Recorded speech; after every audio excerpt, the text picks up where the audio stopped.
Moving on to the US, where cities across the country witnessed massive No Kings demonstrations this weekend.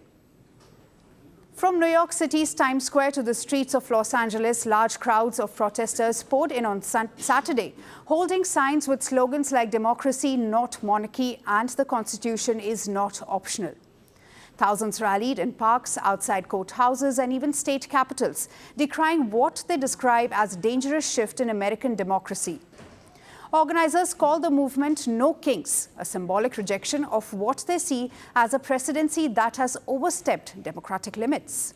In the year 2025, in this dangerous moment in American history, our message is exactly the same.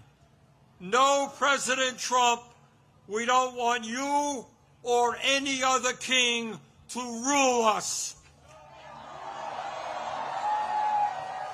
Thank you very much, but we will maintain our democratic form of society.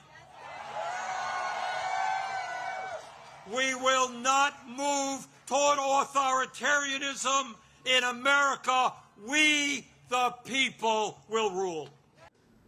Demonstrators accused President Trump of undermining institutions, citing recent immigration raids, troop deployments in U.S. cities, and sweeping cuts to federal programs, particularly in healthcare. We fought too long and we fought too hard, and we're a democracy, and we will definitely not tolerate a king. No King's Day means that we have a quote-unquote president who is behaving like a ruler. He's punishing anybody who speaks up and speaks out against him. He's instilling fear in communities, both inside the White House and in our neighborhoods. And his policies are that of a despot. Many rallies took on the air of a street festival with marching bands, banners featuring the U.S. Constitution's "We the People" preamble, and even inflatable frog costumes, which have become a symbol of resistance that originated in Portland. Despite the passion and scale of the mobilization, authorities reported that the protests were largely peaceful, with no major incidents or arrests in most major cities. Now, this marks the third mass mobilization since President Trump's return to the White House, coming amid the longest government shutdown that has already shuttered federal services. Ahead of the demonstrations, Trump allies accused the protesters of being linked with the far-left Antifa movement and condemned what they called Hate America rally. President Trump, however, for his part, brushed off the criticism. In an interview with Fox News, he dismissed the idea that he sees himself as a monarch, saying, "No, I mean, some people say they want to delay it for that. A king, this is not a king. You know, they're saying they're referring to me as a king. I'm not a king." Just hours after the protest, Trump also posted an AI-generated video on Truth Social depicting himself flying a fighter jet with the words "King Trump."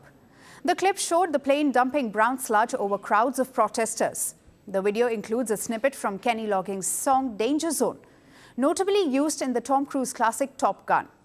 Loggins condemned the unauthorized use of his music, calling it divisive and demanding its immediate removal. This is not the first time the president has turned to artificial intelligence to shape his public image. Earlier this month, he shared a deepfake of Senate Minority Leader Chuck Schumer insulting his own party. Trump was also criticized for using deepfake videos and AI-generated images, shoring up support for his winning the 2024 presidential campaign. As the protests swell and digital propaganda intensifies, America finds itself at crossroads between democratic dissent and digital distortion. And as millions take to the streets while the president turns to AI and spectacle, the divide between political reality and digital friction grows sharper by the day.